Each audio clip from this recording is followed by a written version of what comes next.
Nous sommes avec Michael Vaillant. Vous êtes consultant sur les phénomènes aérospatiaux non identifiés et vous êtes présent au Grand Congrès ce week-end, puisqu'il y a un congrès qui a lieu à la Sorbonne sur les phénomènes aérospatiaux non identifiés. Mais je disais cette chose folle, combien y a-t-il de galaxies ? Je suis même pas certain qu'on soit capable aujourd'hui de les dénombrer. C'est-à-dire qu'on parle effectivement de centaines de milliards, voire beaucoup plus. Et ça... c'est quoi une galaxie ? C'est quoi notre galaxie, nous ? Une galaxie, c'est un immense amas d'étoiles. Quelque part, l'univers est gigantesque, et dans cet univers, on a effectivement des milliards de galaxies. Et nous appartenons à une galaxie, un regroupement d'étoiles qui a une apparence de tourniquet géant dans lequel il y a 100 milliards d'étoiles. Donc même dans une galaxie, il y a des dizaines de milliards d'étoiles.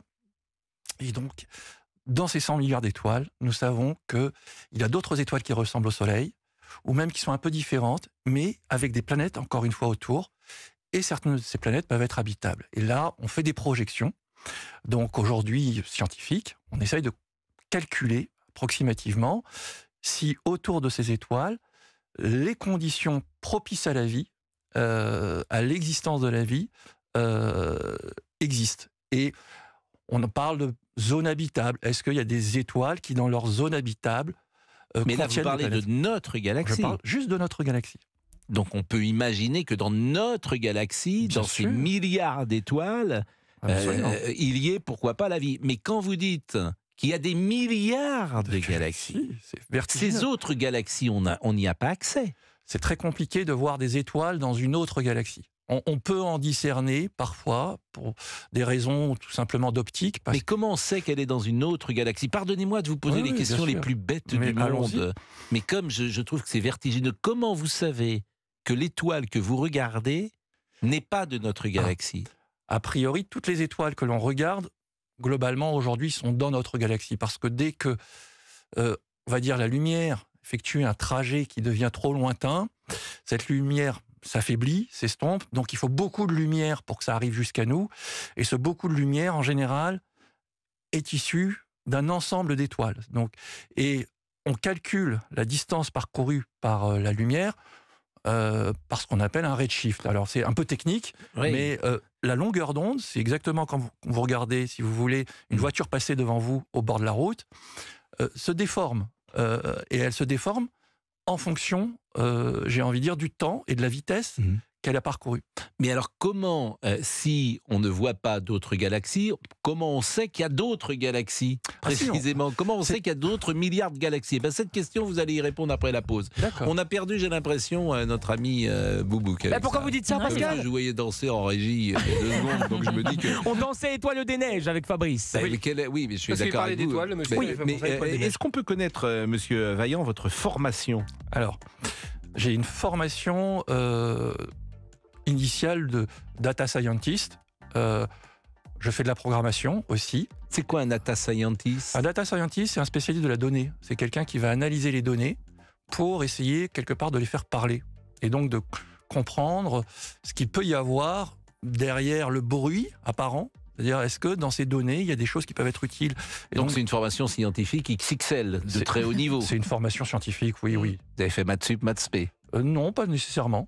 Qu'est-ce qui se passe, monsieur Boubou ? Juste après la pub, on aura Ludwig qui dit avoir été enlevé par des extraterrestres. Il nous a appelé. Écoutez, soyons sérieux, parce que là, on a un représentant... Pascal, attendez, enfin, s'il a été enlevé, si vous nous faites venir des gens qui disent qu'ils ont été enlevés par des... je veux dire... Mais vous le questionnerez, Pascal, c'est le thème de l'émission. C'est sérieux, ce que dit, mais moi aussi. Écoutez, on l'écoutera. Mais bien sûr qu'on l'écoutera. Mais c'est la denrée... Non. C'est Oxo ici la Terre. Pardonnez-moi. Voilà. Alors, le glaude, un petit canon. Non, mais c'est pas possible. Alors que monsieur est sérieux. Un peu de sérieux. Mais nous aussi. Moi, je vais vous dire, ces questions, elles sont pour un cerveau. J'ai un cerveau, voilà, normal. C'est quand on dit il y a des milliards de galaxies, je vous assure. Et tout ça, théoriquement, est né dans le Big Bang. Tout ça, toutes les galaxies, toutes ces milliards. Issus du Big Bang, oui. C'est ça qui est complètement fou. C'est-à-dire que, qui est absolument pour un esprit comme le mien. C'est-à-dire que de dire que dans une tête d'épingles. Parce que c'est ça la théorie du Big Bang, que tout a explosé pour faire des milliards de galaxies. Écoutez, moi je comprends. C'est une période d'inflation, mais je crois que les scientifiques aujourd'hui cherchent aussi à comprendre. Hein. C'est pour un cerveau, c'est vertigineux. C'est vertigineux. Bon, ce qui est vertigineux, c'est la pause en couleur, et elle arrive à l'instant. Vous écoutez Pascal Praud de 11h à 13h sur Europe 1 et vous réagissez à ce numéro. Nous sommes avec Mickaël Vaillant, qui est consultant sur les phénomènes aérospatiaux non identifiés. Il sera présent au congrès ce week-end, un congrès qui a lieu à Paris, place de la Sorbonne, sur ces phénomènes avec des gens de très grande qualité. Qu'est-ce qu'on va voir et qu'est-ce qu'on va dire durant ce week-end ? On va avoir une grande diversité d'intervenants, je pense. C'est-à-dire que c'est assez exceptionnel d'avoir en particulier des personnes qui viennent de l'étranger, qui se déplacent, pour venir effectivement partager leurs expériences sur les phénomènes. Et sur l'étude de ces phénomènes, on a en général des métiers très différents. La complexité de ces phénomènes, c'est qu'on parle d'inconnus. Donc il faut des psychologues, il faut des mathématiciens pour faire de l'analyse statistique, il faut des physiciens, il faut des informaticiens, etc.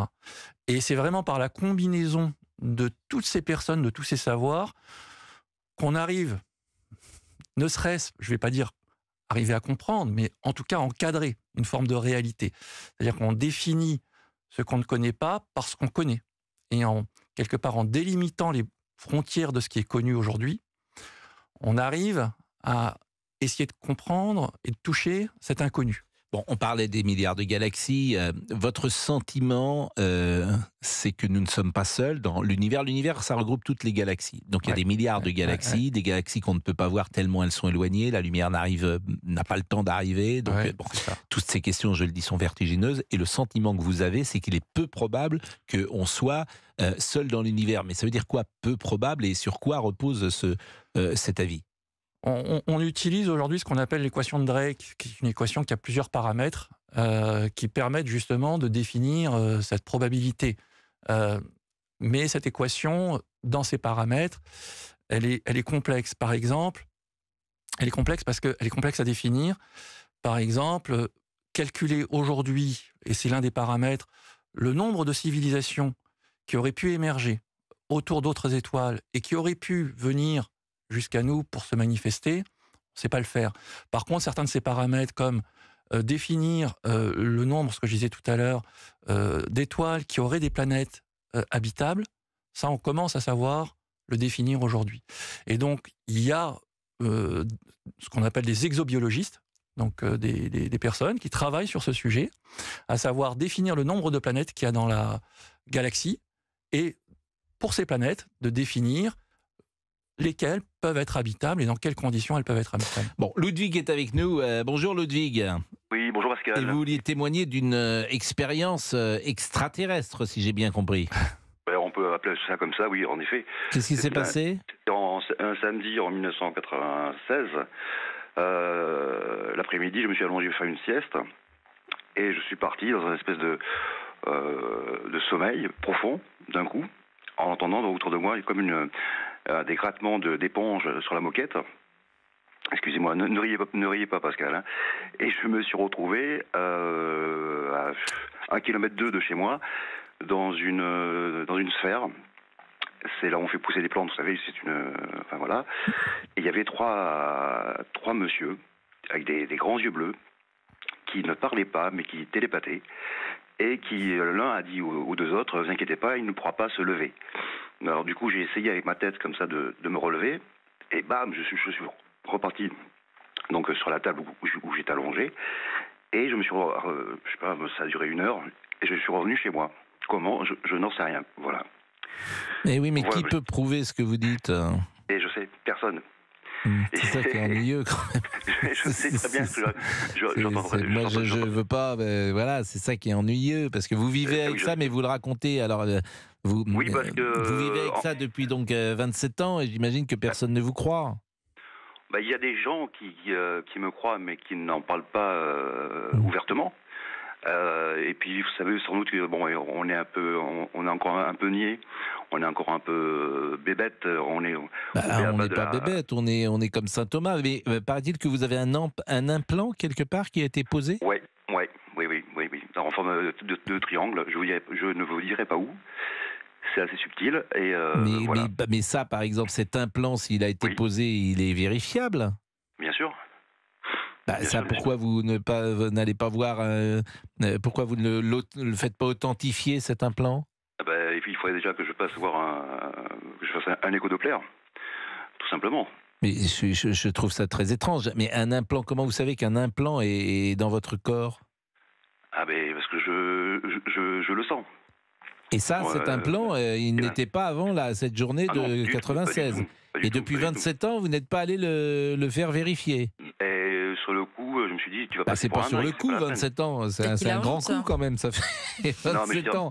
Non, mais si c'est vrai, vous allez le Oui, faire oui, oui, vérifier, oui. pardonnez-moi. Moi, Non, j'ai mais j'entends l'impression bien. que vous nous faites une farce, Ah non, pas du Ludwig. tout. Non, Pascal, non, pas du tout, pas du tout. Bah, pas du tout. Pas du tout. Non, non, non. J'ai l'impression Par que vous vous contre, moquez de nous. non, jamais. Non, Bon, sinon, écoutez, on va marquer une pause de toute façon. Et puis, merci en tout cas de ce témoignage. Et puis, chacun en pensera ce qu'il veut. Et puis, nous, on va revenir évidemment avec notre invité du jour. C'est vrai que c'est drôle parce qu'en même temps, ce que vous dites, c'est incompréhensible, mais on vous écoute. Vous voyez, parce que, par exemple, vous avez parlé de l'équation de Drake. Drake, ouais. Bon, je ne sais pas. Non, moi aussi, Voilà, moi je ne sais pas ce que c'est Non, par non définition, mais en même temps on vous écoute parce que justement on devine que vous savez de quoi vous parlez et au-delà des mots que vous utilisez, on peut quand même comprendre le message qui est le vôtre, même si c'est complexe et même si c'est effectivement le scientifique que vous êtes a du mal sans doute ou en tout cas à nous persuader. Il ne s'agit pas de persuader. Oui, d'ailleurs, vous avez raison, c'est pas le bon mot. Mais on a du mal à se le représenter. À se le représenter. Voilà, vous avez parfement raison. Tout comme les la chiffres. pause, et puis on revient avec vous, et vous nous direz surtout s'il y a des phénomènes. Moi, j'ai entendu qu'un objet aurait été proche de la Terre il y a 3 ou 4 ans, qui est un objet artificiel, et là, pour le coup, il y a des images précises, et on s'interroge sur cet objet qui est assez grand. Je ne sais pas si je vois vous savez vous voulez parler. voilà, à quoi je fais référence. À tout de suite. De 11h à 13h, c'est Pascal Pro et vous sur Europe 1. On parle OVNI et vous pouvez témoigner en appelant le 01 80 20 39 21. La page Facebook existe aussi. Michael Vaillant, qui est consultant sur les phénomènes aérospatiaux non identifiés et qui sera présent donc au congrès ce week-end. Alors vous avez travaillé pendant 15 ans au ce qu'on appelle le GEPAN. Le GEPAN, c'est le groupe d'études et d'informations sur les phénomènes aérospatiaux non identifiés. Et c'est chargé d'écouter des témoignages, comme on a eu un témoignage il y a quelques instants de notre ami Ludwig. 15 ans. Bon, est-ce que pendant 15 ans, un nombre de témoignages, j'imagine, très important que vous avez écouté, est-ce qu'il y a des choses qui vous paraissent crédibles de ce que vous avez entendu et lesquelles? Tout à fait.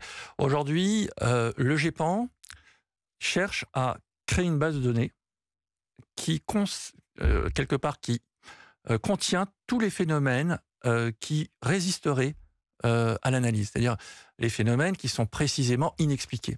Et pour faire ce travail, effectivement, il faut travailler en équipe avec des psychologues, des physiciens, etc. C'est un travail pour chaque cas, pour chaque observation, qui va durer à peu près en moyenne 2 ans. Donc c'est long, mais ça permet de dire à la fin, voilà, ce cas-là, il n'est pas expliqué. Alors combien il y en a? Il y en a à peu près 3,5%. Aujourd'hui. Bon, mais en mémoire, est-ce que vous avez un cas très précis? Par exemple, oui, j'ai eu l'occasion d'enquêter sur une centrale nucléaire à Golfech, près de Toulouse, que j'ai trouvé intéressant ce cas. Pourquoi? Parce que on avait 2 témoins qui ont observé un triangle, donc le triangle classique noir, passer au-dessus d'eux. Ils faisaient une pause à l'extérieur et ils voient apparaître le triangle au-dessus du bâtiment, dépasser du bâtiment et avancer dans le ciel très très lentement. Ils décrivent un objet qui fait une taille d'environ 50 mètres, qui est très grand, avec une lumière rouge au milieu, des spots blancs sur les côtés. Et l'observation va durer plusieurs minutes et ils vont rester effectivement abasourdis. Et ce qui est intéressant dans ce cas-là, c'est que ces 2 témoins avaient des points de vue très différents sur leur observation. C'est-à-dire qu'ils décrivaient la même chose, mais ils n'étaient pas d'accord sur l'interprétation de ce qu'ils avaient vu. Et je trouve que c'est d'autant plus intéressant qu'effectivement, ils n'étaient pas là en train d'essayer de se rendre service l'un à l'autre, d'une certaine façon. Mais c'est-à-dire, comment ils interprétaient? Il y en a un qui pensait que c'était... Exactement. Il y en avait un qui pensait que c'était un ovni, oui. des extraterrestres, et l'autre pensait plein de choses. Au départ, il a pensé que c'était un objet ballon météo. Oui. Or triangulaire, pourquoi pas. Ensuite, il a pensé que c'était un avion. Et puis, il aura dit à l'autre que ça aurait été peut-être des démons. Et il en avait Et peur. votre avis à vous, c'est quoi? Mon avis à moi, aujourd'hui, c'est que c'était un phénomène inexpliqué. Et c'est un phénomène qui, effectivement, résiste à l'analyse. Alors, Donc c'était un triangle noir, ouais, plat. plat. Hmm. Et, Et ces deux témoins étaient des gens qui travaillaient dans cette travailler centrale sur la nucléaire 7 centrale, absolument. Et vous les avez écoutés séparément Alors, j'ai écouté un seul des deux témoins, l'autre a témoigné à la gendarmerie. Mhm. En général, quand on voit quelque chose, Mais pourquoi il n'y a que deux témoins C'est ça que. Pourquoi il n'y en a pas 50? parce que c'était le cas là, ils étaient effectivement dehors à ce moment-là. Parce que 50 mètres, c'est important. C'est plus grand qu'un avion. On pourrait imaginer qu'il y avait d'autres témoins. On peut toujours imaginer. Mhm. La difficulté, c'est qu'on est sur un site protégé, sur une zone quelque part surveillée. Et c'est difficile dans ce cas-là, sans une forte volonté, j'ai envie de dire, des témoins, de témoigner.